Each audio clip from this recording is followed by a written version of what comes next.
This is Dr. Rob Harder with the Nonprofit Leadership Podcast, Making Your World Better. What does it take to be an effective nonprofit leader today? What are the biggest challenges? What are the biggest obstacles? How should nonprofits fundraise in an economy that is constantly changing?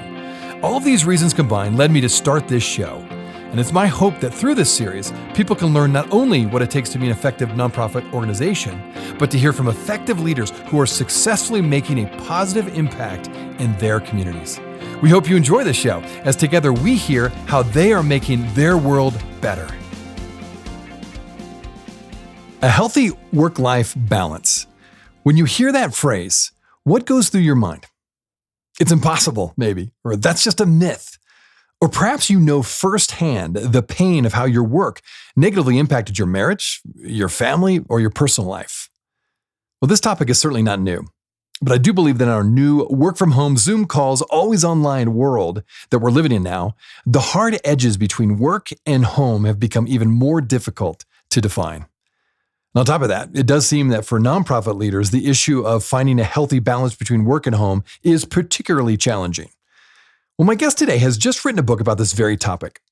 My guest is Megan Hyatt Miller, and her new book is entitled Win at Work and Succeed at Life: 5 Principles to Free Yourself from the Cult of Overwork. This is a conversation that you and I as nonprofit leaders need to continue to have.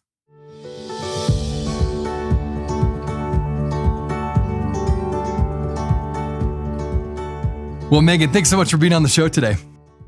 Rob, thanks for having me. This is a blast. Absolutely. Well, this topic of balancing work and home is a really critical one. Now, it's not a new one, right? But it does seem that with our work from home, Zoom call, always online world that we're living in now, particularly after last year, it's really blurred the lines even more when it comes to seeking to find that healthy balance between work and home.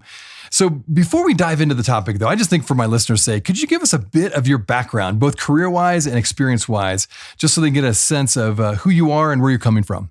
Yeah, so I'm the CEO of Michael Hyatt Company. My dad and I are business partners in that business. We are a performance coaching company that really helps leaders and their teams, both in for-profit and nonprofit arenas, get the vision, alignment, and execution they need to, just like this new book we have that's just come out, Win at Work and Succeed at Life. That's something that we call the double win. And, there's a lot of people that can help you to scale your business or build a significant business, but we want to do that while also helping you to be thriving and really succeeding, truly succeeding in the rest of your life. So we do that through corporate training. We do that through group and one-on-one coaching. And we also do that through our planner product, our 90-day planner called the Full Focus Planner. So those are the ways we kind of engage with our audience. But I came into the business in 2012. We started in 2011. My dad was the former chairman and CEO of Thomas Nelson Publishers, which is the largest Christian publishing company in the world. It's now called HarperCollins Christian Publishing. And he left there in 2011, started our company, and we were just rapidly scaling. I was involved with the business, honestly, a part-time basis right at the very beginning, but that quickly became full-time, and it quickly scaled faster and faster and faster. I have a marketing background. And at a certain point, things got to a level of growth where he came to me and he said, I want you to become the chief operating officer of this company. And at that time, I now have 5 kids. At that time, I had 4 kids. My husband and I had adopted 2 boys from Uganda in 2011, and they were 3 and 14 months at the time. And they had some special needs, as all kids who are available for adoption do. And so I was really faced with what felt like an impossible choice, right? Like, am I going to prioritize these kids who need me and who I really have a narrow window to create attachment with and meet their needs? Or am I going to take this big job, big executive position, and try to kill it with that? And maybe, my husband would stay home or something else to make that work on the home side. I didn't really like either of those options. And so I went to my dad and I said, Dad, I feel like I can do this job. I feel like I can kill it, but I have kind of a caveat. I need to be done every day at 3:30 so I can pick my kids up from school and be fully present with them after school. I can't travel a lot. I can't be out with clients at night. I can't be working on the weekends. I've got to constrain my workday to this 9 to 3:30 kind of time period. And I don't know if you're up for that, but, if you're willing to try it, I am. And he said, yeah, let's do an experiment. Let's give it a try. We tell the story in the book. And it has just absolutely worked. I think that in many ways, the constraints around my workday, which I have maintained ever since that, now many years ago, have driven my success, my ability to succeed, because as we talk about in the book, creativity, or rather constraints, really foster creativity and innovation and freedom. We make better decisions. We have better ideas when there are hard edges than we do when there are no edges. Just kind of like we think about our finances, right? We have a budget. We tend to make better decisions. Same thing is true in our organizations and our businesses. Oh, I love that. Well, so talk a little bit more about that. Sounds like you've already shared a bit. First of all, just the work day, that schedule has been very challenging. But as the CEO of your dad's company, maybe some of the biggest challenges you've faced before COVID and then certainly during COVID, what have been those biggest challenges besides obviously the schedule and things like that? And we'll dive a bit more into how you've balanced that with 5 kids, which, by the way, that's incredible. So my hat's off to you already. Thank you. Well, I think that the challenge that any leader has in a rapidly scaling organization, whether that's nonprofit or for-profit, is there's always more to do than there is time. There's always bigger dreams that you have for the future than what you can realize in this moment. And if you're doing it right, your job description is kind of always changing. You're always going to the next thing. You're always hopefully leveling up to a higher and higher level of contribution.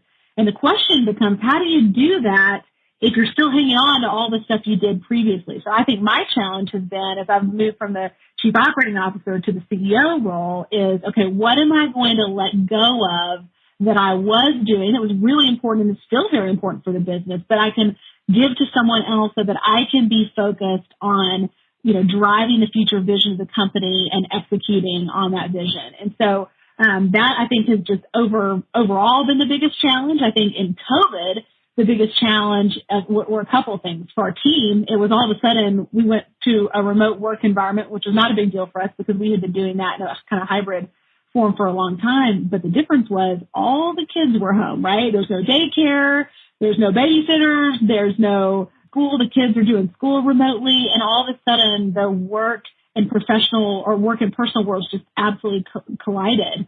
And our team was overwhelmed by that, as we all were. I was too. All of a sudden I've got my kids home all the time. And they came to us and they said, guys, working 8 hours in this kind of a stressful environment, juggling all this stuff, feels like working 16 hours. I don't know what we're going to do about it. And so my dad and I talked, and we decided, that perhaps if this 6.5 hour workday that I had been doing for all these years worked for me, maybe it could work for our team. So we did an experiment. We moved to a 6 hour workday, 9 to 3. And for a month, we thought, let's try it for a month. This is in like late March, early April of last year. And we never looked back, really. We began pursuing it as an experiment, then quickly decided we wanted to keep it permanently, and have been steadily working toward the implementation of all the things that are necessary to make that work. What's amazing about that is that our operating results in terms of our profit, we beat our aggressive goal by 50% last year, working about 25%. Oh, so in a sense, 30 hours a week is what you're saying. 30 hours a week. That's right. We have a lot of parents with kids and enables them to pick kids up from school, and that's really meaningful. So we settled on that. But it's been fantastic. Well, that is fascinating. And I think that's going to be interesting for my listeners to, maybe they're going to change up their work schedule here for that as they hear that. Well, and you've already mentioned this. You've got a new book out with your dad called Win at Work and Succeed at Life, 5 Principles to Free Yourself from the Cult of Overwork. So you've already kind of mentioned a few of the nuggets that we're going to get into, but let's talk a bit about the research that went into it. What were some of the biggest surprises that you found along the way as you were doing your research? Well, one of the things that I think became apparent very quickly is that overworking is not actually more productive. Once you get past about 45 hours a week, you're not any more productive than you would be otherwise. So in essence, it's almost like a vanity metric. I think this becomes this kind of hustle currency in our culture where we brag about I work 55 or 60 or 70 or 80 or 100 hours a week.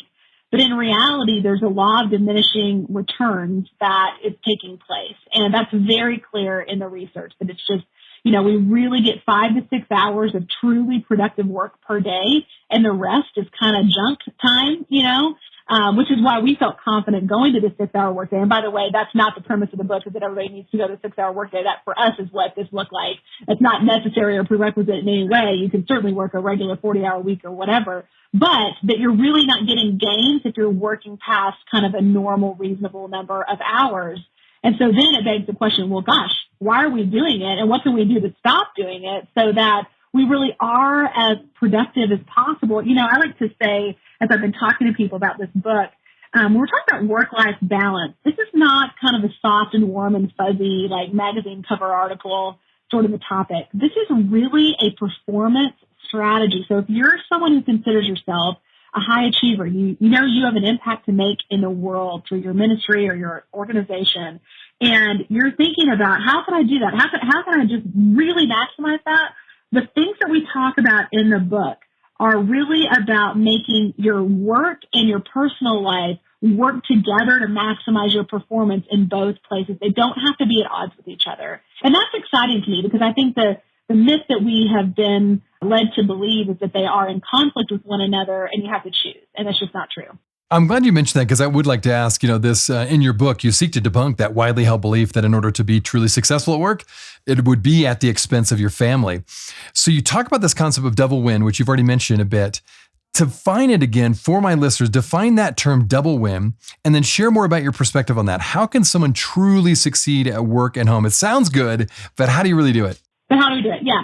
Well, first of all, I think we're presented with these two options, and I kind of alluded to this in my own story. One in the culture is called what we call the hustle fallacy, which is, you think about like people on Instagram and they've got like t-shirts that say #hustle, on it, or people like Elon Musk who are sleeping in their office and they've got 5 kids they haven't seen in years and they're working 100 hours a week. That's a really extreme example. But for most of us, what it looks like is, okay, and just until I get this initiative off the ground, or just until I launch that ministry, or just until I've got this new product done, or just until I hire these people, I've got to really put the pedal to the metal. And family, I'm going to miss a lot of dinners and soccer games and whatever, not going to be able to work out, but it's okay because it's only temporary. And then temporary becomes permanent, and it becomes your way of being in the world. And you end up looking back with regret because your relationships with the people you love the most are compromised, your health is compromised, and sometimes you can't get those things back, So that option doesn't work.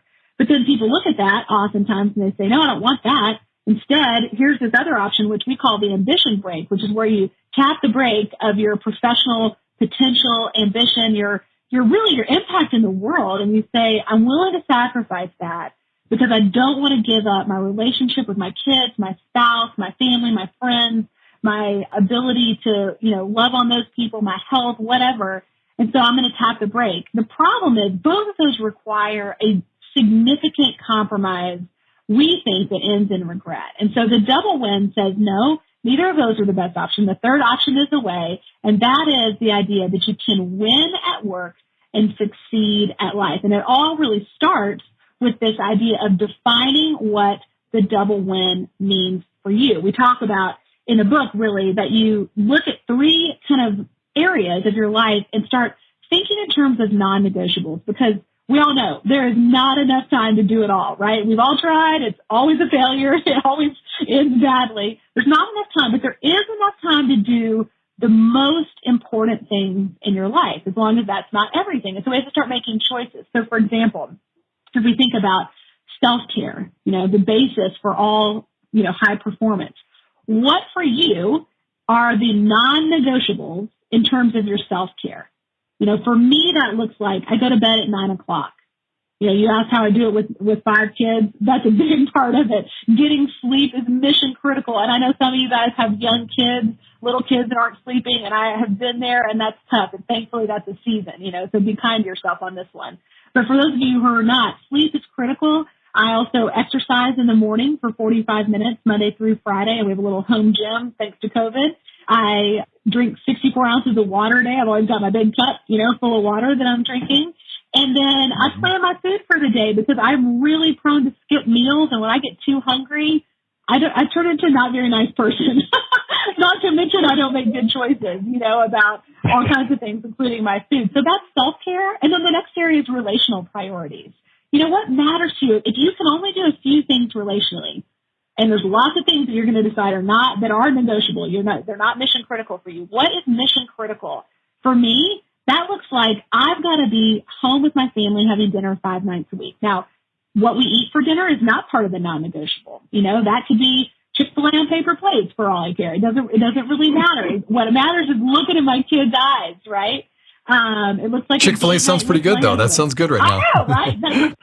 So then like a date night with my husband as well as going to church for us. So, those are those things. And then professional results. What are you responsible for professionally that's non-negotiable? If you don't do these things, if you don't deliver these results, you're not going to have a job or you're not going to be able to make an impact in the world, and getting really clear on those. So those 3 areas, self-care, relational priorities, and professional results, start to frame up what a double win means for you. And then there's some much more practical steps we get into in the book and how do you start to implement those things. We'll be right back. Hey friends, thanks so much for listening to the Nonprofit Leadership Podcast. If this is your first time listening to us, I want to make sure you're aware of a whole group of other episodes with fascinating guests that I previously interviewed. Just go to our website, nonprofitleadershippodcast.org. There you'll find numerous interviews of nonprofit leaders from all over the country and even from different countries, all trying to make their world better. I also want to encourage you to like, subscribe, and share this podcast with others. This will help us get this great content out to more nonprofit leaders just like you. Now, finally, if you want to get my monthly email update that contains more resources in addition to these episodes, it's really easy. Just go to my website at nonprofitleadershippodcast.org and simply type your email address in the top right-hand box, and you'll be added to our monthly email update. And this way, you'll never miss any of the interviews or extra content from this show. And if you have any questions or comments, do not hesitate to email me. Thanks again for listening. Now back to the show. I like all those comments. Really, really good stuff there. And now to maybe get the background on this, I mentioned to you before we started the show, there is a well-known nonprofit leader, speaker, blogger named Vu Le, and he has a recent article actually entitled this. You'll love the title. We need to talk about our toxic obsession with productivity. And it's really edgy article, and particularly now, actually, since COVID has started, this is an issue. And I think especially with nonprofit leaders, for whatever reason, I feel like it's a work hazard that's specific to nonprofit leaders. So where do we get this idea that we need to work so many hours historically? I know you dive into it with your book. And then again, maybe specifically, why do you think it's so prevalent in the nonprofit world?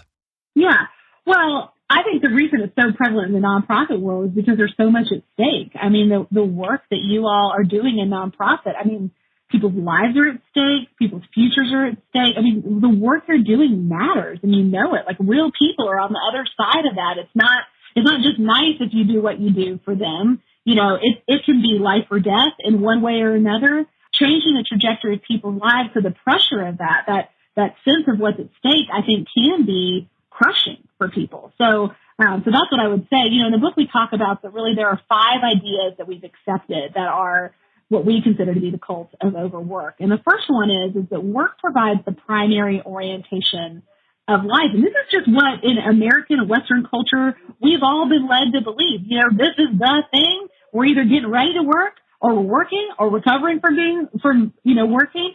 And it's just kind of this cycle. And in reality, there are 10 domains of life of which your vocation is only one. And when you neglect those other areas, you are putting yourself at risk for not being able to deliver long-term success. If you think of somebody like Serena Williams or Tom Brady, 2 people that have had incredibly long and successful careers, you wouldn't imagine that they could perform at that level and contribute at that level if they were overtraining, right? They would be sidelined by their injuries. They would be they would have their careers cut short, and yet overtraining and overworking are functionally the same thing. And so I think remembering that work is only one of the orientations of life is really helpful. The next thing is that I think we've come to believe that constraints stifle our productivity, and this is really true post-COVID because it's sort of like the banks of the river, everything overflowed and there's no hard edges to contain anything. we're home, or where we're working is where we're living. And, there's just no natural hard edges. And so we think that if we put hard edges on our day and say, I'm going to work from this time to this time, well, I'm not going to be able to be productive. In reality, it's the exact opposite. But this is a big one. And then I think we've all come to believe work-life balance is a myth, either because we're high achievers and we're like, that's too, soft, that's not serious enough for me, or because we're a little cynical because that has been an empty promise and we tried it and basically people have said, oh, you can do it all. You just have to have these special hacks. And that's just not true. We can't do it all. We can do the things that are most important, but we can't do it all. And then, of course, that there is this kind of prevailing myth that people have to always be busy and that rest is a waste of time, that rest is time that could be repurposed for work. And I think, those are really in play. I will tell you the sneakiest one of all, though, is that sometimes, and it's really true in COVID, when we're at work, we get acknowledged. We have a sense of identity. We get to check things off in little pretty boxes and feel that sense of accomplishment.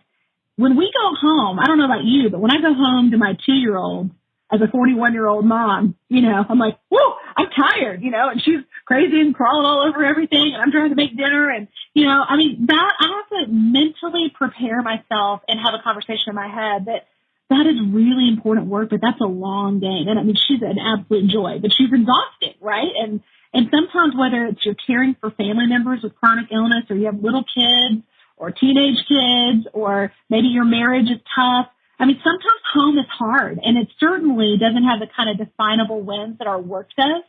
And I don't think we talk about that very much. And so I think that causes us, especially those of us who are achievers, we feel more comfortable in the space where all those edges are. We know when we're winning and all that kind of stuff. Oh, well said. And, it's interesting you talk about those hard edges that have really kind of gone away during COVID. There's no doubt the lines have been blurred more than ever. I think a lot of people had already been commuting from home, so to speak, or working from home, but COVID kind of forced all of us there for a while, depending on what kind of work you do. And I like that term of the hard edges were not there, and therefore everything kind of blended together. And so one of the things I found interesting about your book and what you mentioned is that COVID actually changed your company for the better. So talk about that. How did the experience of COVID improve your company?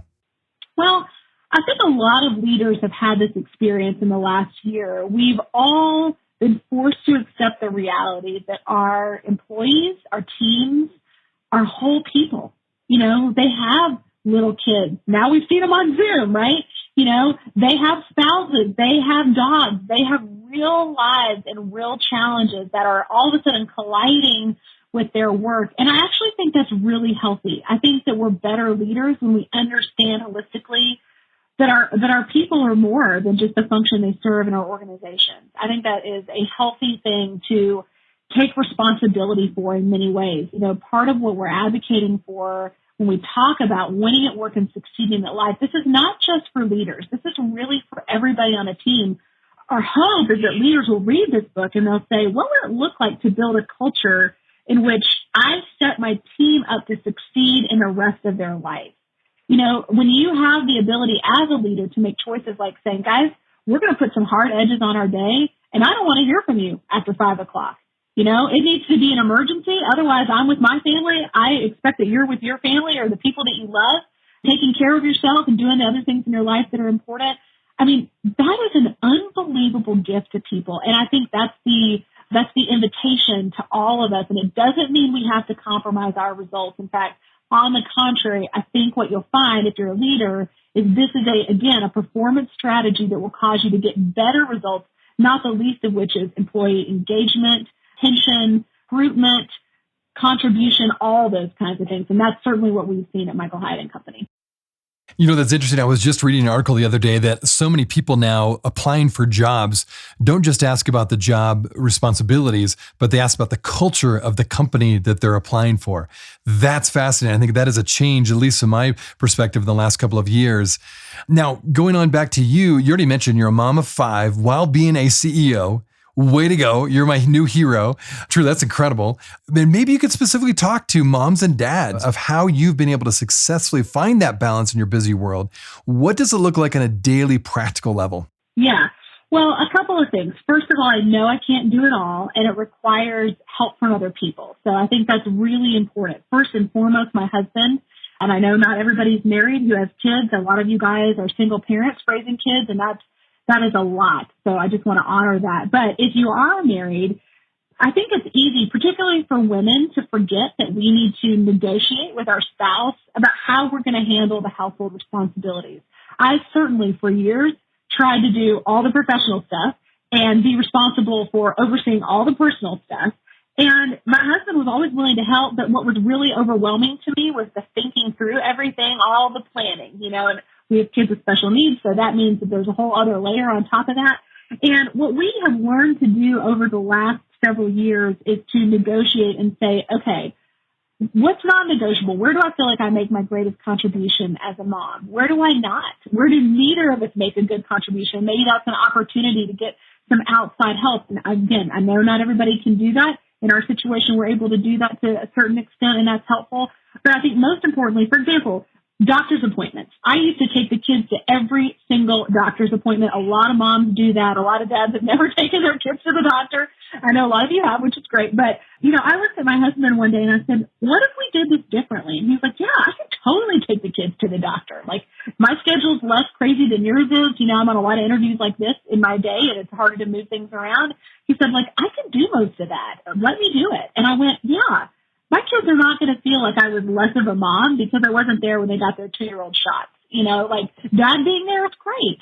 Plus, it gives him the opportunity to have a really special relationship with the kids as well. And so that's just one example of how we've navigated and negotiated this stuff because we were clear on what our non-negotiables were. Well said. I love that. That's a great give and take, and obviously a great dialogue you've had with your husband. And well done. Sounds like you've really tried to navigate that well. All right. So for my listeners, you mentioned 5 things. What 5 things can leaders do to implement the double win within their organizations now? Well, I think first and foremost, this has to be a top-down initiative. What I mean by that, and this is one of the things I always run up against, and I wish it were not true, but it is true, but whatever we do as the leader becomes the de facto standard. So, for example, if you have core values in your organization, but you don't live by those core values, whatever you live by becomes the de facto list of values, right? So, for example, if you want to implement a double win in your company, you have to lead by example. You have to explain the why, that this is really important, what you want for yourself, what you want for the team. And then you have to hold the line on that stuff. So if you say you're going to work from 9 to 5 or 9 to 6 or 8 to 5, you have to be diligent about not posting messages, not calling people, not texting people outside of those business hours, because otherwise what you communicate is, oh, he wasn't that serious, or she wasn't really that serious. They really actually do want me to be on. They're just saying that, we're going to do this like work-life balance thing, but they're not really serious about it. So that's the first thing. And then I think the next thing is reward people and hold people accountable for results, not tasks. So results and outcomes are what you want to do to win. If you hold people accountable for tasks, processes, that kind of stuff, that's going to drive you and them crazy. You don't need to micromanage people. Instead, you need to make the results very clear and leave it up to them how to most efficiently and effectively accomplish those things. So that's what I would say is it starts with you, and then it starts with lots of talking about how, we're going to hold people accountable and how you can come behind them and make this possible. Where are the friction points in your organization? How can you think through those different things that are going to get in the way of this? But I mean, people are going to be so motivated because of what's at stake for them that this is a pretty easy sell, so long as they don't feel like there's a double standard, like you're not really supporting this. Love it. Love it. I hope my listeners are taking notes for this. Now, one more time, tell us the title of your book, and then tell us more how my listeners could connect with you or find out more about your work, as well as all that you do on the side. Thanks, Rob. Yeah, the book is called Win at Work and Succeed at Life. You can get it anywhere books are sold. You can pull out your Amazon app right now and click the Buy Now button. That's what I usually do. Of course, Barnes & Noble and elsewhere. But what I want to make sure you do is don't lose your receipt. Because if you go to winandsucceedbook.com/nonprofit, so winandsucceedbook.com/nonprofit, we have some really special bonuses for you guys, including a ticket to our live virtual event, which my dad and I are going to be doing an in-depth interview. We don't even know what the questions are. They won't tell us. They promise they're going to be really revealing. But just talking about how to get this double win in your own life, our own stories, some really vulnerable stuff. That's on April 20th. All kinds of other stuff, including the audio for the book, et cetera, et cetera. So you don't want to lose that receipt. Again, it's winandsucceedbook.com/nonprofit. Oh, sounds good. Well, again, to my listeners, I encourage you to check out more of all that Megan's doing. Again, I'm impressed you're able to balance family, being a CEO, and you're providing great resources like this. I also know that you have 2 podcasts you didn't even mention, but you can check her out and Google that. So yes, there's a lot going on your plate, but thank you for sharing your insights with us today. And I really look forward to hearing my listeners interact with all that you've offered today. So thanks for your time. Thanks for having me, Rob. This has been a real pleasure.